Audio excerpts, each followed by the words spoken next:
好，大家好，咁就嚟講下今日嘅 setup 啦。今日12月17號嘅 setup，咁其實今日係偏簡單咯，個 setup 就純粹係一個London 嘅 liquidity，佢 run down 咗之後冇任何 reversal，咁我就 confirm 佢係更加係一個 bearish 嘅 bias 去到下面呢兩個 liquidity 15分鐘同埋 HCR 啦。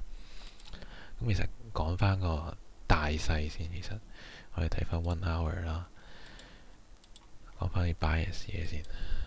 咁其實佢喺呢一邊呢，今日嘅 London 嘅 high 啦，同尋日 news 8點半嘅 news 係正做咗個 SMT 嘅，對比起 ES 呢一邊係呢一度落嚟係有個 SMT 嘅。咁其實已經係比較 bearish 噶啦。咁跟住佢上面其實我 expect 咧，如果佢係向上嘅話，最多都係 sweep 完呢兩個 order block 就會向下啦。And then 係咯，因為佢下面其實都幾多 liquidity 係等緊嘅。咁我哋轉翻去 lower time frame 啦，就講翻純粹 set up 啦。係啦，咁其實我比較偏向就係即係諗定幾個 set up，咁就等個市去俾反應我，睇下我想做邊個 set up 啦。咁今日呢一個就係佢 consolidate，咁我哋就冇理佢 consolidate，就唔好理佢嘅。我哋就等，我哋專心啲等，我哋耐心啲等。咁等佢有反應啦，向下跌啦。咁呢個位我都唔係好建議 short 到去 London，可以嘅。其實呢個位少少地，即係你見佢升完上嚟落翻去，咁其實係可以做一個30 point 嘅 short 嘅。咁我就即係之前都會咁做，但係其實而家唔係好想，因為我想等佢真係去到啲關鍵啲嘅 liquidity，去等佢有個 reaction，我先去做嘢啦。咁今次就係佢跌穿咗reversal 啦。咁其實我哋睇埋個footprint，其實 footprint 我都唔係研究得好深入嘅啫，而家都暫時嚟講。咁但係大致上啦，大致上我哋睇翻呢一度。我而家暫時會做到嘅位就係、大家都見到佢呢一個位，佢向下啦 bearish 啦，呢一邊係 bearish 嘅 power 啦，即係好簡單咁講，左邊就係主動買家好 active 嘅seller， 呢一邊就係好 active 嘅 buyer 啦。咁叫 active 嘅主動啦，唔識點講。咁你見到佢呢一邊落啦，OK，咁呢一邊如果佢係呢一啲 liquidity 位，佢喺下面好大成交，咁有機會係 absorption 啦。咁但係你見到佢向下去到呢一個位，佢就算好大成交量，但係佢係 keep 到喺呢個，佢冇即係彈翻上去。咁跟住佢又 keep 住喺呢幾個位。咁我哋如果再保守啲，去到呢一個位，你見到佢向下更加，佢呢兩個位已經收窄咗個成交量，佢呢個位更加多嘅買方壓力。咁係咪其實佢有呢個 potential 繼續向下？因為佢有更加多 active seller。active seller 即係咩意思？即係好多人主動去賣出去跌啊嘛。咁如果佢冇相應嘅limit order 去接佢呢一啲主動賣出嘅話，咁佢會好容易將個價壓落去咯。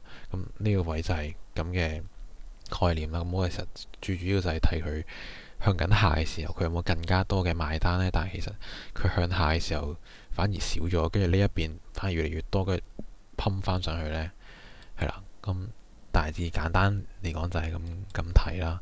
咁係咯。咁去到呢個位就入啦。咁首先我入咗四個 contract 先，我比較中意 size 先嘅，即係慢慢入晒嘅。咁佢入咗去先啦，咁落咗去上翻去，咁呢個位 consolidate，我哋就睇一睇個勢。咁其實你睇翻去到39分，你見到佢係 consolidate，但係你見到佢呢一個位已經主動賣出好多啦。咁呢個位跟住佢又繼續落15秒圖，繼續落。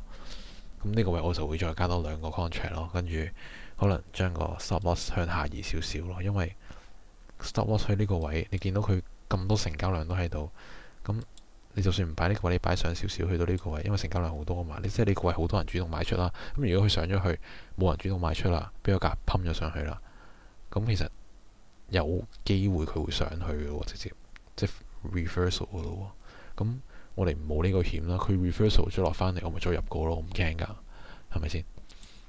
係啊，類似就係咁咯。咁我呢個位就入多兩股啦，兩個 contract 啦，咁就 AIM Asia，我通常都 AIM Asia 呢啲大 liquidity 啦。咁通常我會喺15 minute 呢度睇一睇嘅，即係大概錫一錫啦。咁再睇埋 ES 我會校定1分鐘咯。咁你咪校住我我 set 好咗 4 hour low liquidity low resistant 嘅。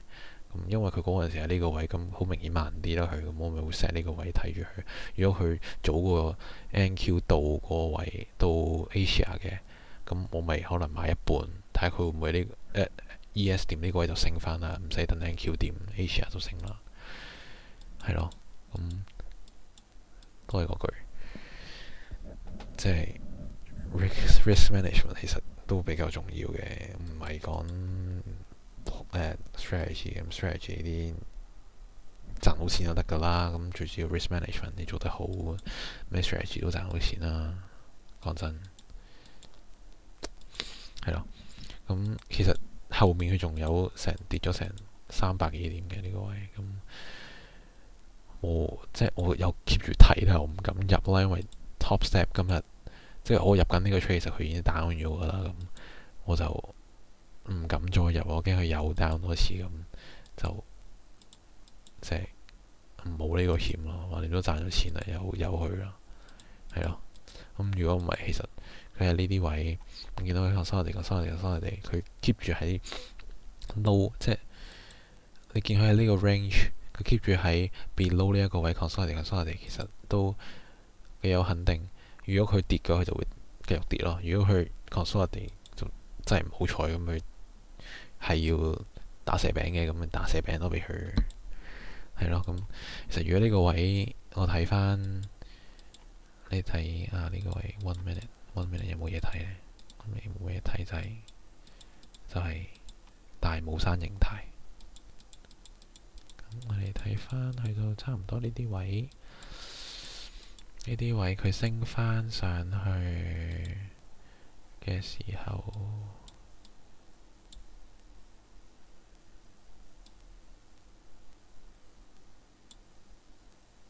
係咯。佢升上去，佢而家佢呢度做咗個 retracement 啊嘛，上去啊嘛，成交量大啦，成交量大佢就即係兩邊打緊仗啦。咁打完仗，佢下一支 candle 佢上面冇成交量，即係差唔多冇上到去，就已經俾人壓翻落去咯。跟住佢個最主要嘅打仗嘅位再跌咗一格喎。咁其實都可想而知，其實邊一邊 power 勁啲啦。咁你打仗你勁啲嗰方咪壓住對面咯。咁而家佢壓住佢向下，咁又繼續向下喎。你諗下佢向緊下嘅時候，佢就雖然呢一支 candle 係有少少唔係好夾啦，即係對於我哋嘅 bias， 我哋係睇bearish 嘛。咁但係下支 candle佢越下，你睇佢越下，成交量710嘅成交量其實越嚟越高，冇乜跌過，反而 buy 幾少喎。咁其實都可以知道，其實佢會跌咯。咁呢一個位就要小心啲啦，因為其實如果係我嘅話，我唔會 set 到咁低咯。我會 set 喺 previous low， 即係 previous session 嘅，即係呢一個 session 嘅 low 咯，就會睇一睇咯。因為我以我嘅經驗，其實有機會佢係落去 sweep 可能攞得少少20-30點咁樣就會彈翻上去咯。咁其實會睇一睇咯。咁其實去到呢個位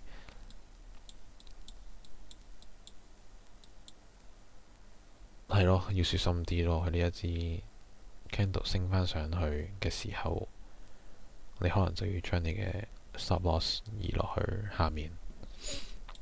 咁如果佢繼續跌啊，呢一邊主動 active selling 好高嘅，好勁嘅，咁就唔使驚啦。咁比賽係我嘅話，我就會 set 4 hour low resistance 咯，因為都夠啦。12月其實12月嚟講，足200點已經好盡㗎啦。再跌其實唔 expect 咯，係啊，所以大致上係咁咯。今日嘅 set up 就係好簡單嘅，過咗好即係 strong power 嘅 session liquidity，佢更加跌得仲繼續跌落去，咁咪 aim 住第二個 session liquidity 咯，係咯，就係咁。好，今日個 set up 就到呢度啦。有啲咩問題可以喺下面 comment 或者喺 IG 啊、Threads 啊、Twitter 嗰度問一問嘅。咁可能而家就比較少啲人做15秒圖啦。咁我就即係之前我都係做1分鐘嘅，5分鐘、1分鐘咁樣。咁但係而家發覺好似15秒圖啱我啲喎，因為我份人就比較心急嘅。咁發覺15秒圖啱我，咁唔係唔用啊？係咪先？即係啱自己咪用咯，使乜驚人哋話啊？人哋唔知邊個 ICT 啊？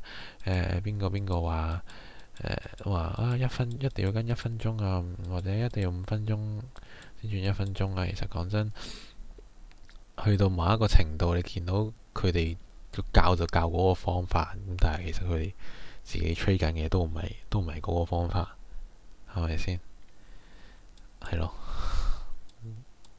即係其實大概明一明個市，即係睇得多就會熟噶啦。其實係咯，好啊，講到咁多先啦，拜拜。